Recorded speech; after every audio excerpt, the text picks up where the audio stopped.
안녕하세요. 곽인철 아이연구소의 곽인철입니다. 반갑습니다. 오늘은 이제 먹다 자는 아이에 대해서 얘기를 좀 나눠보도록 할게요. 왜 애기들은 먹다 자요? 이 얘기를 정말 많이 하거든요. 그럼 저는 다시 엄마들한테 묻고 싶습니다. 아기들이 먹어본 적이 있었을까요? 이렇게. 뱃속에서 양수를 먹기는 먹고 있었지만 한 번도 태어나서 잘 먹는 거, 제대로 먹는 거 이런 게 뭔지 모르는 상태에서 태어나게 됩니다. 그래서 아이들은 모유를 먹으면 되게 자요. 모유에는 호르몬도 있고 또 모유를 먹이는 과정에서 여기 오면 되게 따뜻한 거, 또 모유는 사출이라는 게 있잖아요. 젖이 막 나오다가 안 나오다가 또 나오다가 안 나오다가 그래요. 그런데 이제 사출이 일어나서 막 나올 때는 우유병하고 비슷하거든요. 그냥 가만히 있어도 젖이 막 떨어져서 자기가 그냥 삼키기만 하면 돼요. 그러면 그렇게 사출이 일어난 뒤에 가만히 있을 때는 젖이 얘네들이 빨아야지 나오는데 이 빠른 것이 생각보다 굉장히 어려우니까 빨지 않고 가만히 있다가 보면 그냥 이내 이제 잠으로 연결될 확률이 굉장히 높습니다. 그래서 애기들은 먹다 잘 수 있거든요. 그래서 애기들이 먹다가 잠을 자는 거는 정상이에요. 근데 이게 언제까지 그러냐면 3개월 이전의 아이들은 되게 먹다가 많이 자요. 그럼 4개월부터는 먹다 자지 않는 아이들이 막 생기기 시작을 해요. 이제 4개월쯤 넘어가면서부터는 오히려 이때부터는 산만하게 되게 먹어요. 그래서 어떤 엄마들 같은 경우는 먹다 자는 것이 오히려 더 편했다. 산만한 아이랑 수유를 하는 것이 더 어렵다. 이렇게 얘기를 하는 분들도 있거든요. 대체적으로 3개월 이전의 아이들은 먹다 많이 잔단 말이에요. 먹다 자는 아이들일 때는 깨워서 먹여야지 되거든요. 그러니까 처음에 첫 태어나서 길게는 약 한 달, 짧게는 한 2주 정도, 더 짧으면 일주만 해도 얘네들이 이제 배부르게 먹는 게 가능한데 요즘은 모유가 꼭 아니어도 분유로도 얼마든지 배부른 수유가 가능한 시기니까 아기가 와서 먹다가 자려고 하면 아래 턱을 보고 그 다음에 눈을 보고 또 아이의 먹는 그런 호흡을 보고 시간을 보면서 아이에게 먹다 자지 않도록 가르쳐야지 됩니다. 그러니까 먹다 자는 거는 정상이에요. 먹다 자지 않는 아이들은 그냥 아예 없다 이렇게 보시면 돼요. 그런데 먹다 잔다고 그대로 재우는 부모와 먹다 잔다고 먹다 자는 거 아니야 배부르게 먹어야지 돼 라고 가르쳐주는 두 부모가 있을 뿐이에요. 그러면 먹다 자는 것이 정상이기 때문에 그냥 흐름대로 계속 가게 되면 수유텀도 배부르다라는 신체적 경험도 그 다음에 오는 뇌의 만족도 수면으로 이어지는 자연스러운 과정도 사실은 없게 돼요.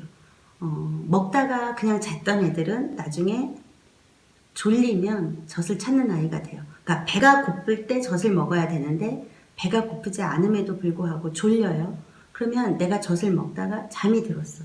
그런데 내가 눈을 떴더니 젖이 없어. 그러면 이 아이는 젖이 없다라고 생각을 하는 것이 아니라 환경이 바뀌었어. 근데 이 환경이 지금 나한테 안전한 환경이야? 나 지금 여기 잘 모르겠네? 이러면 울게 되는 거죠. 그러면 이 아이들은 젖이 올 때까지 울어요. 그러니까 젖이 안 오면 끝까지 울거든요.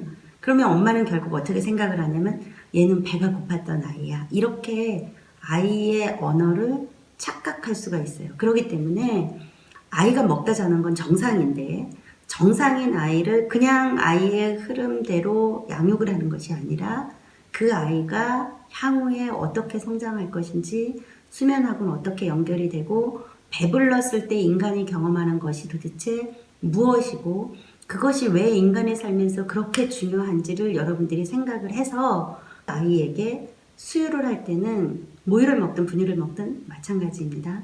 정신이 있을 때 먹어야지 되는 거예요. 그러니까 정신이 있을 때 먹는다라는 것은 지금은 수유지만 나중에는 놀이가 되고 나중에는 학습이 되고 나중에는 어떤 일이 되는 거거든요. 그러면 지금 내가 어떤 일을 하는데 너 지금 무슨 일 하니? 라고 물으면 나 잘 모르겠는데 저 사람이 나한테 그냥 이거 하라 그래서 나 하고 있는데 이런 사람으로 성장하는 건 여러분들이 원하지 않으실 거 아니에요. 그쵸? 그러면 너 지금 무슨 일을 하고 있니? 라고 물었을 때 적어도 우리 아이가 나는 지금 청소를 하고 있어. 그런데 이 청소는 주변을 깨끗하게 해야지 되고 이 청소가 진짜 너무너무 많이 중요한 거야. 이렇게 자기가 무슨 일을 하고 있는지 그리고 이 속에는 어떤 가치가 있는지를 아는 어른으로 성장시키기 위해서 수유를 할 때 내가 수유를 할 때 아이가 정신이 있게 먹어야 돼요. 그러니까 정신이 없으면 이렇게 먹다가 자면 배는 불러요. 그러면 그건 아까 그 상황이랑 똑같거든요. 너 뭐 했니? 그러면 나 몰라. 저 사람이 시켜서 했는데 이렇게 되는 거예요. 그러니까 즉 배가 고프지 않아도 젖을 먹는 게 되지만 정신이 있게 먹으면 아이들은 배가 딱 부르면 혓바닥을 딱 밀어내거든요. 혓바닥으로 이렇게 딱 밀어내요. 입을 이렇게 다물고 자기의 의사표현을 아주 선명하게 타인한테 합니다. 그 타인이 누구냐면 결국은 엄마와 아빠예요. 그러니까 굉장히 가까운 타인한테 나 안 할 거야 라는 것을 말하는 거죠. 그거는 이 다음에 내가 이 일을 하는데 저 사람이 시켜서 하는 것이 아니라 내 의지에서 내가 가지고 있는 의식과 가치관에서 내가 하는 거예요. 그래서 너는 무슨 일을 하고 있니? 라고 했을 때 적어도 타인이 주는 의미와 가치관을 찾는 게 아니라 자기 자신이 그 안에서 의미와 가치관을 찾아내는 그런 성인으로 성장시키기 위해서 젖을 먹을 때 배가 고플 때 배가 부르게 먹고 먹기 싫으면 먹기 싫다고 타인인 엄마한테 말을 하고 이 과정이 전체적으로 쭉 이어져야지 됩니다. 그래서 다시 결론을 말씀드리면 모든 애기들은 먹다 잡니다. 그런데 먹다 자는 아이를 그대로 먹다 자게 할 것인가 아니면 적어도 낮에는 먹다 자면 안 돼. 지금 네가 먹는 것이 무언지 어떤 행인지 어떤 일인지 네가 먹는 과정에서 너가 행복한지 아니면 불편한지 네가 먹는 그 순간에 네가 지금 이것이 먹기 싫은지 아니면 먹고 싶은 건지를 타인인 엄마한테 타인인 아빠한테 표현할 수 있는 아이가 되도록 해야 됩니다. 그게 수유에서 가능합니다.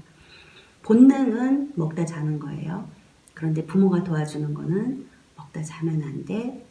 먹을 때는 정신이 있게 먹어야 돼. 즉 무슨 일인가를 할 때는 의미가 어떤 것이 있는지 이 일의 가치가 어디에 있는지를 알고 하는 거야 라는 거를 그 아이가 정신이 있을 때 그것을 알아챌 수 있도록 하는 것이 필요합니다.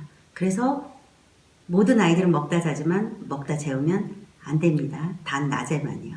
여기까지 하겠습니다. 감사합니다.